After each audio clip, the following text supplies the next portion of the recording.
সাদ স্বীকার করে যে সে তার মাকে হত্যা করে। ফ্রিজ উঠানোর পরে দেখতেছে না নিজের মুখ বাঁধা। র‍্যাব বলছে মাকে হত্যা করেছে ছেলে, অন্যদিকে পুলিশ বলছে মাকে হত্যা করেনি ছেলে। দুই সংস্থার দুই ধরনের প্রতিবেদনের মাঝে এবার আগুনে ঘি ঢাললেন সাদের বাবা আজিজুর রহমান।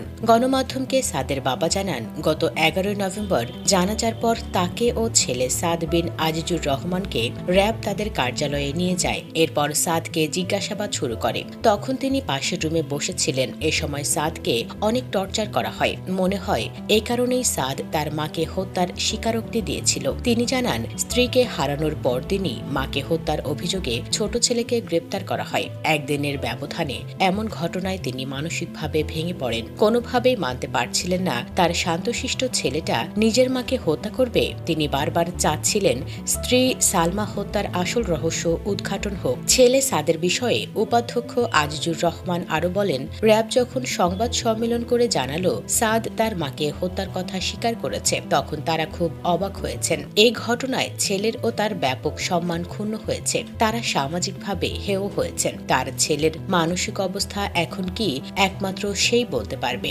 পুলিশ প্রাথমিকভাবে হত্যাকাণ্ডে সাদের কোনো সম্পৃক্ততা পায়নি। রাষ্ট্রের দায়িত্বশীল একটা বাহিনী এমন কাজ করবে কখনো আশা করিনি।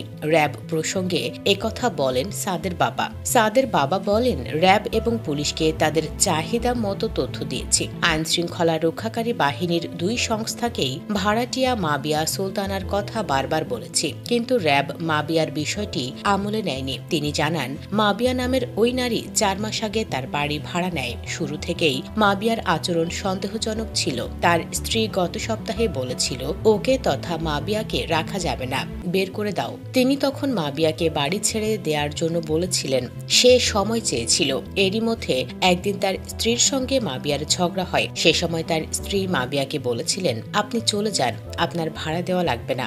পরবর্তীতে মাবিয়া তার স্ত্রীকে জোর করে বের করে দিতে পারবে না বলেও হুমকি দেয়। আজিজুর রহমান বলেন, হত্যাকাণ্ডের ২ দিন আগেও আমার স্ত্রী আমাকে বলেছিল, তুমি ওকে বের করে দাও, সে যে কোনো অঘটন ঘটাতে পারে। আমি তাকে বের করে দেওয়ার উদ্যোগও নিয়েছিলাম, কিন্তু তার আগেই এই ঘটনা ঘটে গেল। এদিকে আরটিভির রিপোর্টে বলা হচ্ছে, র‍্যাব ১২ এর বগুড়া কোম্পানির পক্ষ থেকে কেউই গণমাধ্যমে মুখ খুলছেন না। র‍্যাব কর্মকর্তাদের বিভিন্ন মোবাইল নম্বরে যোগাযোগের চেষ্টা করা হলেও রিসিভ করা হয় না। কোম্পানি কমান্ডার মেজর এহতেশামুল হক খান বদলি হয়ে বগুড়া থেকে চলে গেছেন।